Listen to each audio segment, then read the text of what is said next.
All right, welcome to our second installment of our mini series. Today, we're going to talk about AI ethics and your digital fingerprint. My name is Christopher Jimenez. I'm the web services librarian, and I will kick it over to my colleagues to introduce themselves.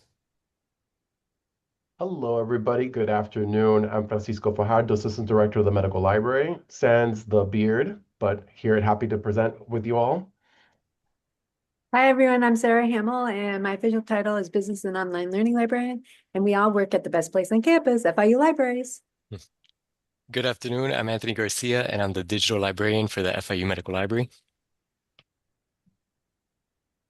All right. So if you have any questions, any comments that you would like to make, I want to make this, I think we all want to make this as interactive as possible. So if you want to unmute yourself and say something or ask something or pose a scenario, by all means do so. If you're not in a place where you are comfortable to do that or able to do that, and you'd rather put it in the chat, we're going to monitor the chat and we'll bring those things up here. So just as a review from information in a digital world, we covered the fact that knowledge changes over time, right? So as events happen, really, and this doesn't have anything to do with necessarily with AI, right? As things happen, we have different times where information is released, and that information builds and builds and builds. Sometimes gets corrected, sometimes gets updated, sometimes gets, it always becomes more complete. And as that information becomes more complete, we build knowledge about a given thing, right? For lack of a better word, it could be an event that happened or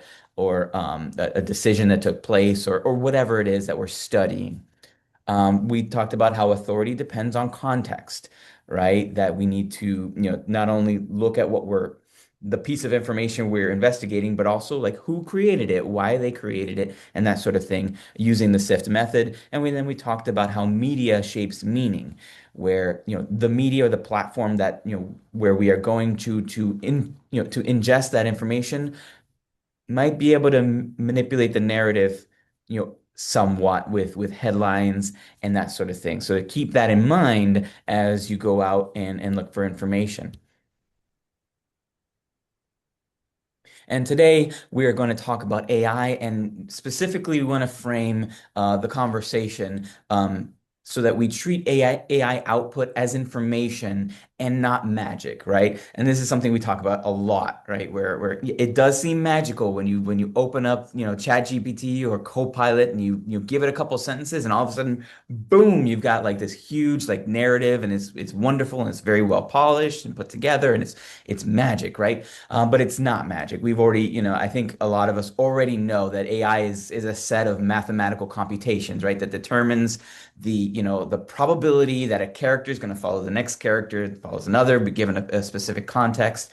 We've used the analogy of AI being autocomplete on steroids, right? Where, we've all been there, right? Like 5 years ago, you're saying, you're texting your buddies, and autocomplete, says something that you didn't mean to say, and you're like, oh, damn you, autocomplete. But now we're going to it as if it was magic, right? So where does that come from? How do we deal with this when it becomes it's still the same kind of probabilities that are pulling and generating the word sequences, right? But we're becoming more and more dependent on it or using it more and more often. So here's our question, our first question for you to respond to today. So when AI gives us an answer that sounds like so confident, what makes it feel trustworthy to you? Like if you weren't thinking of us critically, Tatiana or Jean or Holly or whoever, when AI gives an answer that sounds confident. I would say that it depends on how we answer AI tools. Mhm. Because if you're asking, for example, provide me with the approved journals, papers, and something like that, you already have where to check. You are Mm, not mhm. rely on, let's say, gives you in like three, four, five lines. You can check it manually by yourself based on the provided links. So I'm always critically treat all the replies from AI. Of course, it's a very useful tool in a way that we can easily combine different data sources all Mhm. together to ask for proper structure for different purposes. However, I would say that we have to be trained to use the tools to get as much precise info that we are like expect to receive. Thank you. And that's an excellent point, right? So we are bringing our expertise. We should always bring our expertise to the question, right? And I feel like, when AI gives me an answer that sounds super confident, and you know I and I'm feeling like I should trust it, right? A lot of times it's because it's maybe on a topic that I'm not so familiar with, right? So I'm like, okay, I don't really have the tools to critique it effectively, and so it seems like it knows more than I do, right? Which is kind of a danger, because if I don't stop, fractionate that information and go find, go ahead and back, figure out, where it might be right or wrong, I could be in danger of simply taking it. Um, And Gene responded saying it seems fluent. Truthiness. yes, it seemed, Yeah. yeah, absolutely.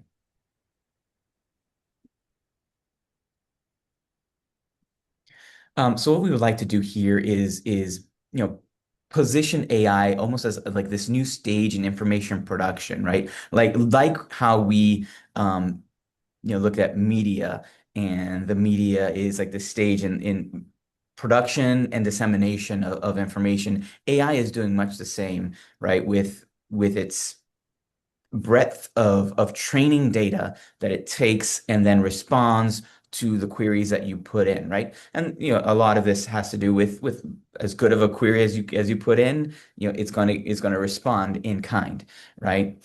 Um, now I have another question for you, because I don't want to take up too much of this time. I know my colleagues have a lot to say here. What is the difference between authorship and authority? And I know that's a lot of pressure to put on one person. So Tatiana, if you don't want to respond, you don't have to. But consider what is It's what is the a difference? very interesting and contradictional question, I would say, right? Because it Mhm. gives a broad opportunity for dispute on that, right? I think that authorship is just like titling whose this work belongs, right? Or these, for example, intellectual assets belongs to. But Mhm. authoritative the proofs is what's behind this research or this statement. Is it reliable, and how many experts in the fields can back up it? It's from my intuition behind it. Yeah, excellent, excellent. Gene, you got any thoughts? Authorship versus authority? How about I'll put the next two questions, right? I'm sure you saw this coming a mile away, right? Can AI be the author of the content it produces? And can AI be an authority on the content it produces?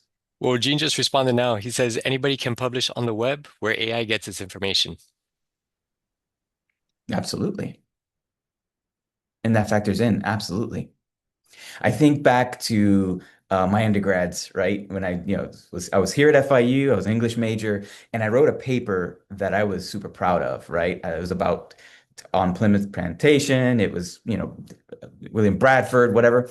And I got a 99 on the paper, right? And I asked my professor, hey, why did I lose a point? And of course, you know, nobody's perfect was the answer, but she didn't say anything was wrong with it. I don't know. But anyway, if I had the opportunity to submit this paper, right, to a student undergrad journal or something, I probably would have, right? I would have been the author of this content. But would I really have been an authority at the time on the work?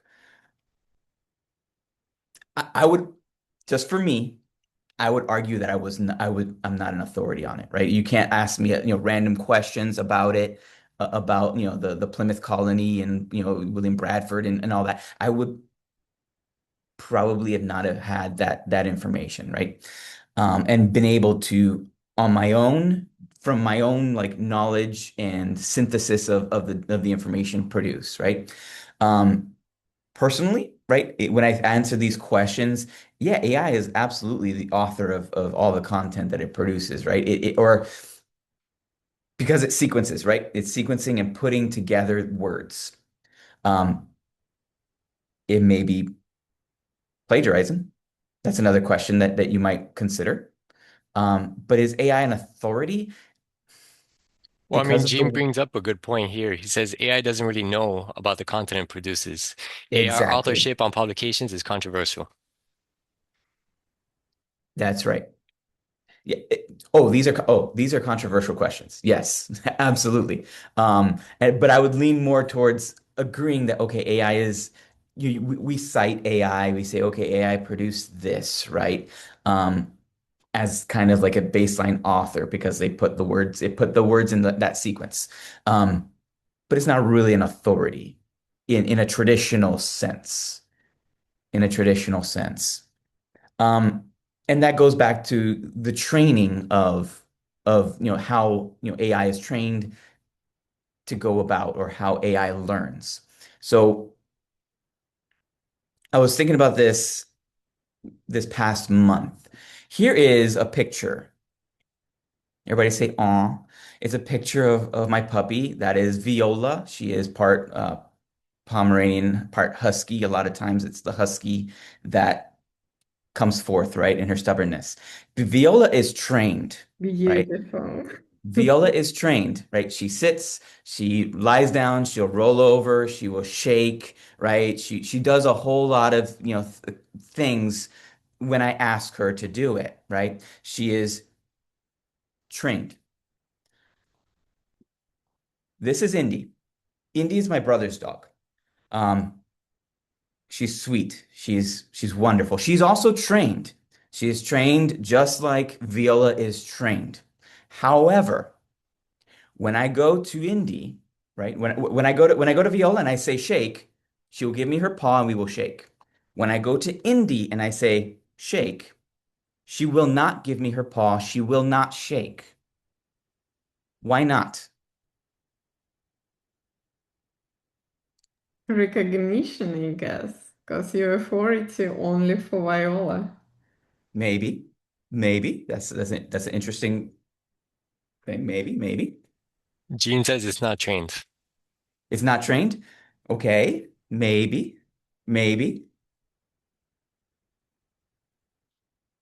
I apologize. It's a little bit of a trick question because Indy will give me her paw when I say dame la patica. Patica in Spanish. My brother has trained his dog. Oh, I think somebody is in the waiting room. Yeah. My brother has trained his dog using commands in Spanish. So Indy won't sit when you say sit. Indy will sit when you say siéntate, right? She will, and so on, right? So does that mean that my dog has learned English and that his dog has learned or has learned to converse in Spanish? Well, no, no. What the dogs are doing is they have been trained, right, with an input, right? That this is a command, and then they respond to the command in a certain way, and then they get reinforced positively with a pet or treat or something, right? So that's how they have been trained. And in the same way, right?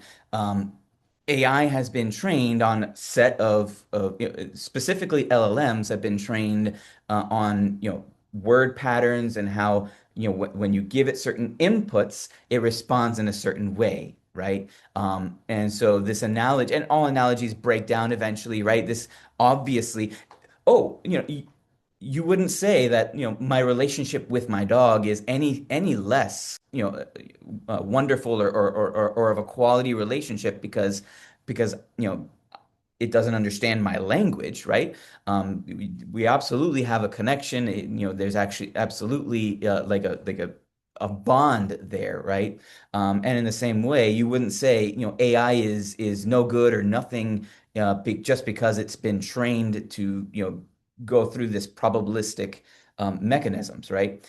It's absolutely valuable, but just knowing how it's been trained and why it's giving what it's giving or how it's responding to you is very important to know as you interact with it. And yeah, Indy might be bilingual for some things, I'm sure. But and we use the term bilingual because that's how we understand it, right? I don't think the dog necessarily is bilingual, right? It hasn't learned Spanish. Or maybe it has. If you have a study that disproves what I just said, by all means, send it my way. I would love to read that. So again, we asked the question, how does AI output compare to understanding? Right, within this context of, oh, the dogs, yeah, they understand in a certain sense, right, that you're asking something of them, but they're not understanding necessarily the symbol that you're giving them. And in the same way, we interact, we use AI, and it understands the inputs we're we're giving to it, to the tool, and responding in the way it's been programmed. I saw that there was something else in the chat. Let me go ahead and check that.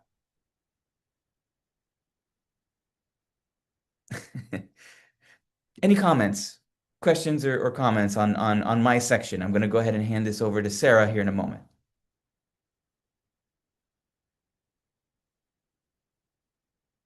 All right, you're welcome to interact later on, but I'm going to pass this on to Sarah. She's going to talk about applying the SIFT methodology to AI. Thank you, Chris. Give me just a second. Do you guys see my screen? I'm going to start sharing now. Yes. Okay, looks good?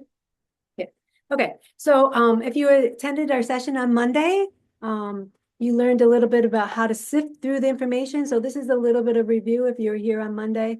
If you were not here on Monday, of course, you do want to watch the recording. It was a great session where we did talk about information coming at us in every different direction and the different types of information, well, misinformation, malinformation, and disinformation. We talked specifically about those types of information in media, how media maybe words things to make us think a little more in one way or another. Definitely worth watching that recording. Okay, so if you were here on Monday, my apologies, but we're quickly going to go through SIFT. So as that information is coming at us, we have to sift through it and figure out what is real, what is right, what is correct.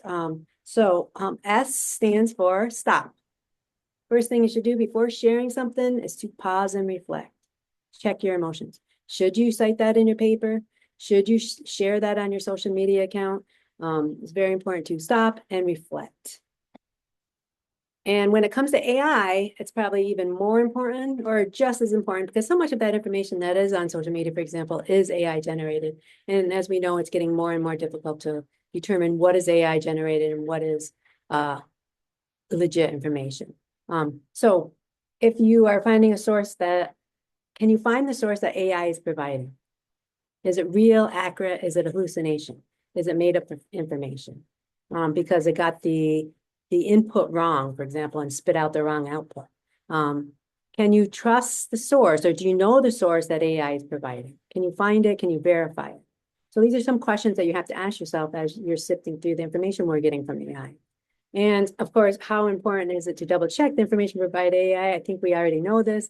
It's really important. If we can't find something that verifies what we find in AI, then we probably should stop. Definitely stop and not go further with that source.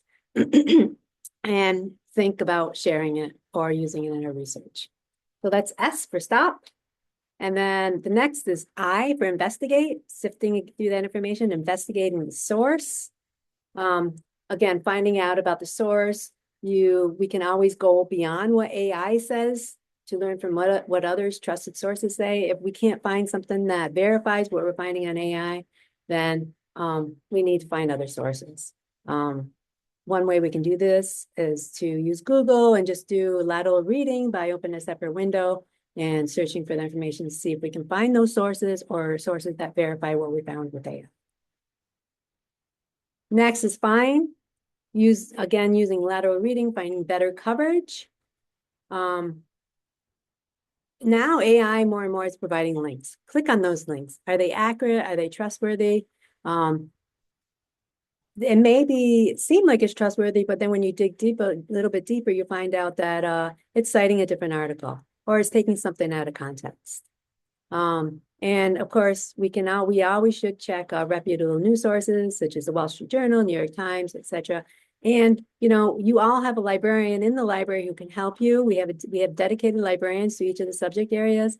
Reach out to us. We can help you sift through the information that you're finding, or help you find alternative sources to what you're finding in AI, or questionable sources that you're finding out there. And then the last is T, to trace. So find the original context for every claim, quote, and media source. So when you're getting that source from AI, click through to that source and see if it is actually the correct source. If it is, does it exist? Is it really a source? And ask a lot of questions about it. We talked about this already. AI hallucinates and makes up information because the input is coming in one way or different ways, and it's spitting it out incorrectly. And AI tends to cite blogs, tweets, sensationalized headlines. So when you're finding those and clicking through, kind of know your sources. Really think about the source that it's citing. I was doing some AI research this morning, and it was citing like People magazine, which is not a bad source really, but there's probably more legit sources. It was, citing some sources like National Enquirer, which I probably would stay away from, but this is some of the things that we have to do. We have to sift through the information. And we got to keep the human in the context, right? AI is not human. It's giving us information it thinks we want, but that human touch is very important when you're sifting through the information. So I was playing around with AI, and I did an audit of it about, I would say, about 2 weeks ago, or maybe a week and a half ago. And the question I asked was the importance of reading to develop critical thinking skills. I was trying to trick it. I was like trying to make it hallucinate and tell me something that wasn't true, to be honest with you. So I had 2 prompts. I said, reading is the most important skill to develop critical thinking skills. Please provide me a paragraph with references for a college level paper. And then the other prompt was, although reading is important, there are other means to develop critical thinking skills. Please provide me a paragraph with references for a college level paper. Well, the prompt for reading is most important skill was pretty good. The sources were legit. There wasn't a problem with it. But the argument from AI on other ways to develop critical thinking skills, and the preface of this was like a English 1101, 1102 class where they have to argue both sides of an issue. So this is what AI spit out for me. And I highlighted here the sources that it cited. Controversial study so at least they admit it's controversial, right? Study from the Institute for Alternative Learning, and it's by Johnson, 2017. So not entirely too old. There's one by Ramirez and Cole from 2020 called from the Journal of Unconventional Education Studies. And then Peterson from 2018. And you can read through this if you'd like, but basically saying that there are alternatives to reading for critical thinking skills, developing critical thinking skills. And then I asked for the references, and here are the references that were listed. And then I started trying to look around for these references. And I asked AI, said, can you tell me more about these references? And lo and behold, it said, I'm not able to verify these sources. So, and then it did do something really good. It gave me a warning. When you come across such references in the text, especially when the sources are vague or don't lead to credible, verifiable links, it's important to check them through a few simple steps. And these are the steps it gave us. So it caught itself in a way, right? I was playing with it. I fooled it.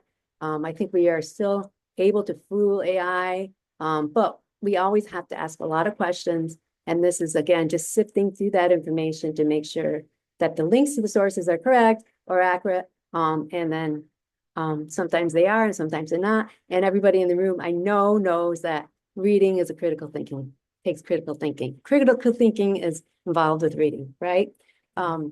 So that was just showing you, kind of demonstrating to you that AI, it's only as good as the input in, and it does hallucinate, and it will tell you what what it thinks you want to see and read. And with that, I would like to just close with, remember, a confident tone does not equal credible content. And now I'm going to turn it over to our colleague Francisco, who will talk about, can't remember now. Well, he'll take over. Thank you, Sarah. Wonderful. Thank you. And Jean, you brought up something, and Chris replied to it in the chat regarding if you're using SIFT properly, if you're really taking the amount of time that it takes to verify a reference or citation, that's important to keep that in mind. So yeah, that's something we were just talking about that right before the session started. So thank you for bringing that up. That's a very important point. And while Francisco's pulling this up, Gene also says that you can ask AI to make any argument for an absurd notion, which is what I specifically did in this case to see what would happen. Oh wow. Yeah, so that's good to bring that up. That's good. Yeah, thank you. And everyone can see my slides? Okay, good. So I'm going to talk a little bit more about recognizing the appropriate use of AI tools, okay? Using it thoughtfully, safely, and not just your work, because we have some faculty here, but also for the students and learning. Okay, so that's something that we want to jump in here for this part of the session. So proper usage, being thoughtful and safe in terms of how you're using these tools is always thinking critically. Sarah just brought that up. It's very, very important that you verify these outputs and that you're accountable for that. Using or having that human judgment is so important. These are just starting points. They're not the final answers. Okay. And, along with that, protecting your privacy. Again, we were also talking about this before the session started. How much access do you want to give it to your personal information? How much data that you want to provide of yourself to these tools? Being careful for that. And that goes double, especially here at the university. How much information do you want to, like you have to be very careful if you're dealing or working with sensitive data, certain data sets, that you have that explicit, approval from your organization. That is critical. And of course, respecting copyright. Whatever that you're loading into these tools, you have to make sure it's not, that there's some sort of a copyright that's assigned to it, especially we have a lot of licensed materials here, and that's even something that you're allowed because, oh, it's creating something new or something. But for the most part, a lot of that is derivative of something. So you have to be very, very careful with that and not misusing anybody else's work. Okay. So bottom line, always you're responsible for those outputs. Use that judgment and that you are accountable for anything that you share. And again, Sarah brought that up earlier. And that was also something that we talked about in on Monday's session too as well. So some of the pitfalls to watch out for, and this was just brought up, the hallucinations. Those are present still. They still exist. It might sound plausible. This is something that's, especially if I don't know that much about this topic. Oh, wow, this is, I trust what the output, right? But it could invent statistics and completely fictionalized facts or something, and you have to make sure that you take that time to really verify that it is true and accurate. Um, One of the things that, especially when AI first came out, and it's kind of maybe improving a little bit, is the lack of nuance. Some of the pros or whatever, the output sounds flat or something. There's no emotion or emotional intelligence, rather, in it. It sounds like it's just something that's completely flat, you wouldn't even consider, and sometimes it's a very sensitive topic. And there is a famous scholar that's talking about this too, Ethan Mullock, and we do suggest that it's someone that's worth checking out, has a YouTube channel devoted to this, and also has a book out regarding one of the things that he talks about is the human in the loop. You have an output, right? You feed it a command, a prompt, making sure whatever that you do receive, you go back, revise, change it, make it do better work. You keep that human in the loop always. And this is becoming, it's important that you get to, you should embrace these tools more and more and learn how to use them in day-to-day life and everything that you do. He does talk about that. And also too, he does talk about the inferiority complex because, a lot of people fear that AI is outperforming humans in coding and writing, strategic planning, all you could think of so many things that we're gonna lose jobs. No, embrace it, learn how to use it. Okay, learn for learning, not to replace anything, but to enhance your learning. And of course, one of the last things too is misrepresentation. Sorry, that there is some bias because again, garbage in, garbage out. Where is it pulling from? Sometimes there's our documents. There's some biases already inherently in there, making sure that you verify that and look at that very carefully. Especially, it could be something very, very important. So it's a coach, not a crutch. That is very important. It could do so many things for you. I know that our med students, they have embraced a lot of it, in terms of like, creating a study guide, maybe even a timeline to study for our step exams, for very complex subjects or concepts. It does a really good job of explaining something that is very, very complex in just simple bullet points. Could sift through data, huge data sets in a matter of nanoseconds, translating articles from another language in, just a matter of seconds too. We do this when we work with their projects. And of course, it's a good way it's a starting point, as I mentioned earlier. You're probably stuck on something on a project. You don't know how to even start or even conceive how, but like some ideas that could help you going. That is something that you could use it to. And also, providing feedback. You write something, you put a lot of work. How can I make this better? Give me some points here, how to make this a little bit better, how to change this, maybe changing the tone, adding something or other. This is something that's, you could probably consider. And, do not be over reliant on these tools. You know, use your critical thinking skills. And this is something we tell our med students all the time. And I do see some folks here. Dr. Mullick here is here present, making sure that you are, then you don't just use this to take care of everything or you're using for your work. This is important that you just, make it's just something to help you enhance your learning. So some of the guidelines to kind of discuss a little bit more here is, using the appropriate tools only. That at FIU we do have a license for Copilot. That is one of the approved tools here that we use at FIU. Besides, I know a lot of folks use GPT, Claude, and all these other tools, but we do have with Copilot. One of those things too is that based on there are certain standards with security and privacy that also is part, that those things do follow. And, of course, the larger IT folks at Central, that, they make sure that this all follows certain standards, that you are protecting sensitive information. If you are working, let's say in our field, with medicine, you're not uploading any sort of, patient data, something that's very sensitive or student records, being very careful for that. And then also to review before you share anything. Be very careful when you're sharing anybody's work. And of course, document AI usage, which we'll talk a little bit. If it calls for an assignment or even the journal, you might have to provide the prompt that you use or even the output in certain cases. So, you to make sure that you're aware of that and stay updated with all, whatever the university policy is on using these tools, whether it's your college or department. There are certain standards and protocols that are in place. Make sure that you're aware of that at all times. So balancing the benefits and the risks.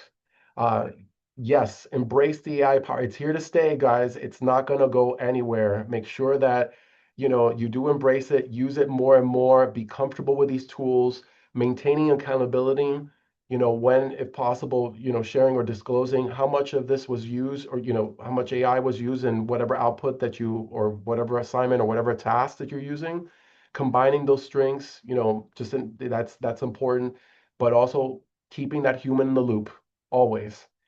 That's crucial here, but also staying informed. For instance, some of you all, and I want to bring this up, like for instance, in our discipline in our health sciences and medicine, There is an AI tool that's very specific to AI, which is open evidence. I'm sure that maybe a couple of us have heard, and I see Dr. Molick here nodding his head. Yes, that is something that's just came out like in the last, since 2023, in the last 3 years, and it's a AI powered search engine that's used for clinical support, and it's taken over. It's incredible. It's a partnership between the New England Journal of Medicine, JAMA, the Cochrane Library, and it's incredible what it's doing. So sometimes maybe in your own discipline, in your specific specialty, maybe there is some sort of a tool that's out there, and it's good to know what's the latest in your field. Okay. So that's something that you might want to look into, or you maybe already know of something, and if you want to share in the chat, please do so. Yeah, and Gene just mentioned how AI is trained on specific reliable data sets, do not hallucinate like general LLMs. Yes. Yeah. It's getting better because it is learning. It is learning all the time. So that is something we'll see how these tools how they change in the next couple of years. Let me see, did he write something else here? Okay. Yeah, there's a lot. There's a lot that's changing every single day, Gene. You're absolutely right about that. So here are a couple of scenarios that I want to bring up to the group that's here. And please, feel free to jump in. Here's scenario one. A student is writing a short essay on climate change. They ask an AI tool to write a paragraph explaining the effects of melting ice caps. The tool generates a polished, great paragraph. The student copies it into their paper with minimal editing and submits the assignment. So what happens here? Should the student disclose the use of AI? Why or why not?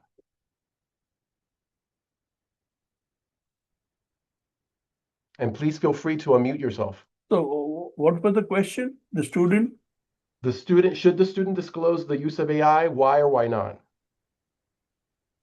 Okay, in which one? The scenario one or scenario two? Scenario one, the one I just read. Oh yeah, scenario one, yeah, no, definitely. I mean, they should disclose. Definitely. Good. Gene But also scenario, agrees. Yes. yeah, but Yes. scenario two, if you are just like getting a draft ideas together, I don't think you have to disclose that if you're doing your own independent research and doing that stuff. Okay. So Dr. Mullick, you just brought up one, and I will read it to the group here. A student is preparing a presentation about renewable energy. They use an AI tool only to brainstorm ideas and generate a list of potential angles to explore. They do not copy any of the output, but what should happen here in this case?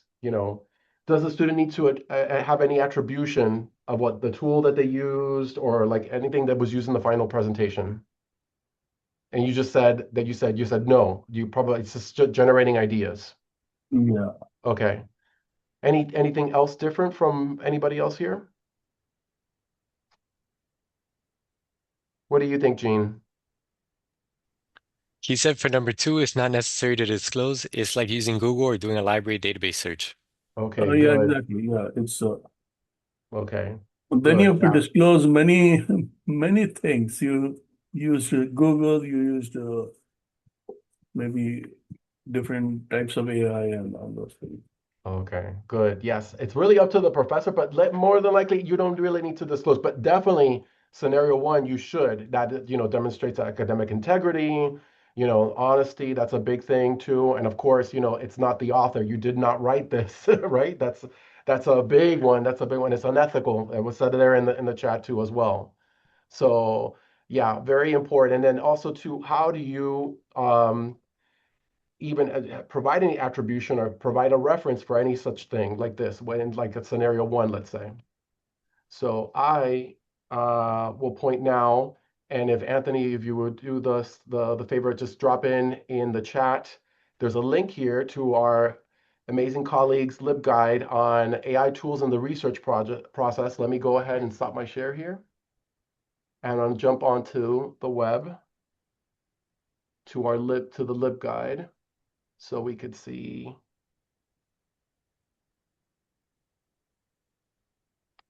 So everyone can see the screen? Okay. So thank you, Chris. Chris put together this amazing LibGuide, and a lot of the stuff that we're talking about is on this guide of, the different methods. So this is very, very good here. So I'm going to point attention here over to this page over here, attributing AI tools. And right here under citing AI tools, there's a little bit of, you'll see one for the most popular ones, but he included the AMA, which is the one that we use at the College of Medicine, usually. But for instance, here, for example, here's MLA, the Modern Language Association's citation style. This is what, and there's a lot of policies too when even submitting to, manuscript to a journal about non-human authors and disclosure of AI tools. So that's something that you should be aware of whenever you're submitting a manuscript to any publication. But let's say for an assignment, let's say here in the MLA, it says do not treat the AI as an author. It's reserving that for human authors and omit the author of the section describing what tool was used, right? The name of the tool, the version. I think right now, for instance, ChatGPT is 5.4, right? I think we're using that now, whether it's Claude, what have you, and the URL, and of course, maybe even providing the prompt to as well, the one that you use. And that's all here that you see. The same thing with the APA, what was used, the company that used it, for instance, if it's Gemini, that's Google's tool, the version, and also to what type of tool it was, if it was a large language model, and even the URL, enough that also too, that's looking at this work, they're able to see what your process was, what was used. And here's one also too for Chicago. This is great, Chris. And then um, over here, AMA, the one that we use over at the College of Medicine, the American Medical Association, that's included in the acknowledgement section. But also too, this is subject to change because these tools are evolving so quickly, you have to go back constantly and check to see, has this changed? Have the guidelines changed for any one of these citation styles? And also, if it's something that's also discipline specific, okay? So I just want to pause here. Are there any questions or comments? Please feel free to share.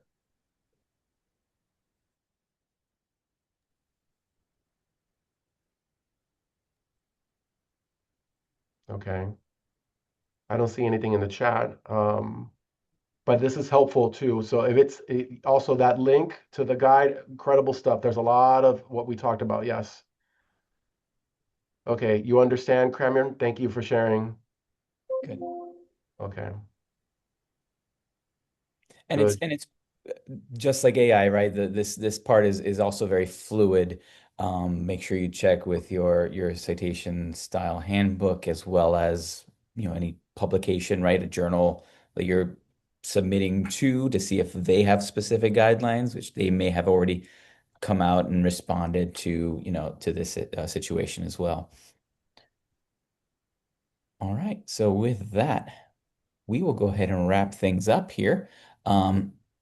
Just giving you a few key takeaways from today's session. We know that we started off by talking about how AI is a different animal, right? It's building information in a different way than we've ever encountered before. But evaluation still applies, right? We should still engage with it and not just receive it passively. And oh yes, Gene, you just mentioned that some journals ban AI use altogether, and um, they their standards should be respected. The second point there is that authority and ethics don't disappear with technology, right? Just because we have technology doesn't mean that that we can just you know fly off and not do the hard work of verifying and making sure that the way we are applying this information is being done in an ethical manner.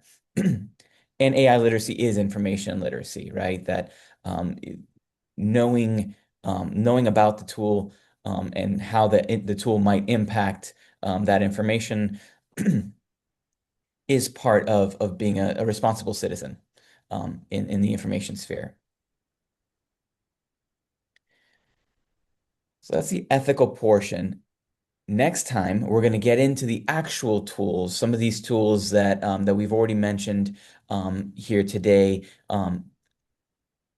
And place them within the research process, right? We will run demonstrations, we will search, we will we will review, and we will see how we can, kind of place it, whether it's, when you start, the brainstorming process, or doing your literature reviews, or finding new sources, or even looking for a place to publish our work at the end. So that's the next session. You can go ahead and scan that on your screen. We will also send an email with that link. And while you're scanning that and signing up, if you missed the first session, please go back and watch the recording. And also just a quick, oh, I, sorry, Chris, I'm done. Oh yeah, yeah. So you can watch the recording. You can also go to our notebook LM, which you can, Anthony or someone, if you could please copy that link, library.fiu.edu/IDW-notebook. Put it right there in the chat, please. You can, last week's session is already loaded into the notebook LM, so you can go ahead and ask it questions about what we talked about not last week, the last session. And you can catch up there. This session will also be loaded there, and of course the next one, so you can review the whole mini series in one shot. And I think that will do it. I have another comment. Comment. This is Gene here, and that is that was it Sarah who demonstrated for us that you can actually use AI itself in the sifting process. Or was it Sarah or which? Yes. Yeah, I or no, or was it you, Chris? I don't. We Any rate, all kind Sarah. of address it. Yeah. yeah, you can actually use the AI itself in the sifting process. I mean, if you can go back, you can go back and you can ask AI to critique its own response Right. and to check its own references. That doesn't relieve you of the responsibility of or ultimate authority of doing your own vigilance, let's say, right? But it doesn't have to stop with with the first response or even an iterated response that you get from AI if you put the AI itself into a critique mode. Yes, absolutely. So Absolutely. it's a complicated skein now, isn't it? It is. Never ending.